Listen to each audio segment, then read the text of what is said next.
ये बजट पेश हो चुका है और इसी पर अब बातचीत करते हैं। दो सहयोगी मेरे साथ जुड़ रहे हैं। जय शुक्ला हमारे साथ मौजूद हैं लखनऊ से, इसके अलावा शिवराज साहू हमारे साथ कानपुर से जुड़े हुए हैं। जय, सबसे पहले मैं आपके पास आऊंगा। जय, बजट पेश हो चुका है और इस बार बजट से जो उम्मीदें थी, कैसे इसको देख पा रहे हो? और अगर आपके आसपास जरा लोग हों तो उनसे भी बातचीत करते चलिए कि इस बजट से उनको क्या हासिल हुआ है, क्या उनको समझ में आया।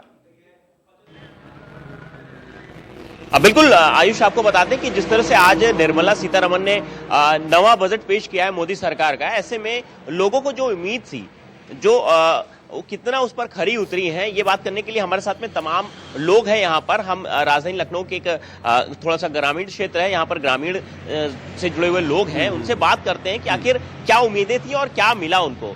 सर, आपसे बात करना चाहेंगे, ये बताइए कि जिस तरह से आज देश का बजट आया है, ऐसे में क्या उम्मीदें थी आप लोगों को और क्या मिल पाई हैं? 2020-21 का केंद्र का सीतारमण केंद्रीय वित्त मंत्री जो उनके द्वारा तीसरा बजट पेश किया गया है, इसमें जो किसान और व्यापारी आम जनमानस जो चाह रहा था, उसमें उद्घोषणाएं बहुत, महिला सशक्तिकरण को लेके 1.5 गुना MSP और व्यापारियों की GST के बारे में जो इससे पूर्व में भी बातें कही गई थी, उस पर जो उद्घोषणा की गई थी कि ऐसा होगा, लेकिन कोई बात को कहना और उसको अमली जामा पहनाना, ये अलग अलग दो बातें हैं। इसी क्रम में हम देखते हैं कि जैसे इन्होंने बताया कि इससे पहले वाले बजट में कहा गया था किसानों को मेड़ से मेड़ तक पानी दिया जाएगा, वो सिर्फ हवाई ही बातें रह गई, ऐसा अभी तक हुआ नहीं। दूसरा अभी जो है बिजली और महिला सशक्तिकरण ये पॉइंट, और दूसरी बात इन्होंने जो पार्क और बंगाल के लिए जो सड़कों का निर्माण के बारे में बताया है, तो वहाँ पे तो सर चुनाव है, उसको देखते हुए तो वहाँ पे ये बात होनी चाहिए, उसकी कोई विशेष बात नहीं है। और किसानों के लिए जो बजट दिया गया उस पे क्या किसानों के बारे में हमें यह कहना है कि अभी जैसे बताया गया कि बिजली सस्ती होगी, किसी को कनेक्शन दे देना, फ्री कनेक्शन दे देना, और उस पर आम जनमानस उसकी बिजली की भरपाई ना कर पाए, तो इस पर तो एक सवालिया निशान उठता है।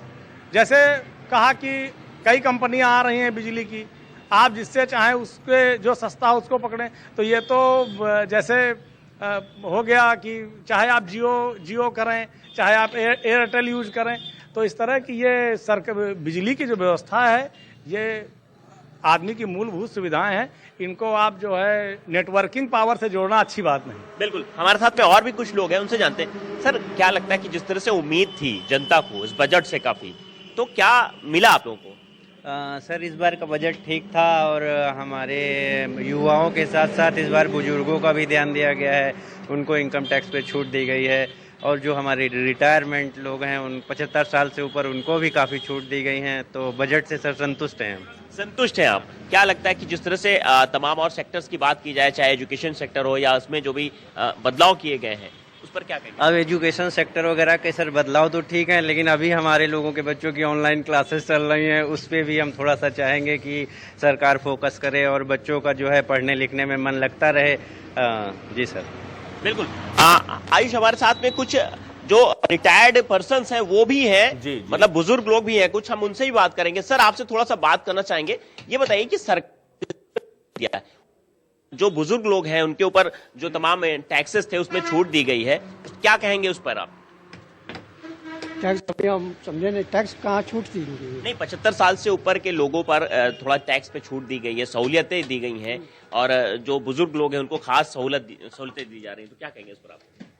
सहूलतें अभी लग रहा है आपने देखा नहीं है बजट? नहीं, देखा नहीं है। बिल्कुल। अभी आयुष, आपको बता दें कि ज्यादातर लोग ऐसे हैं कि तुरंत अभी मैं आपके पास वापस आऊंगा। तो कुछ और ज्यादातर लोगों ने व्यापारियों से भी आप बातचीत करने की कोशिश करिएगा, क्योंकि व्यापारी इस बार कोरोना काल के बीच में बड़ा परेशान था। कुछ यहाँ पर जो घोषणाएं हैं वो वित्त मंत्री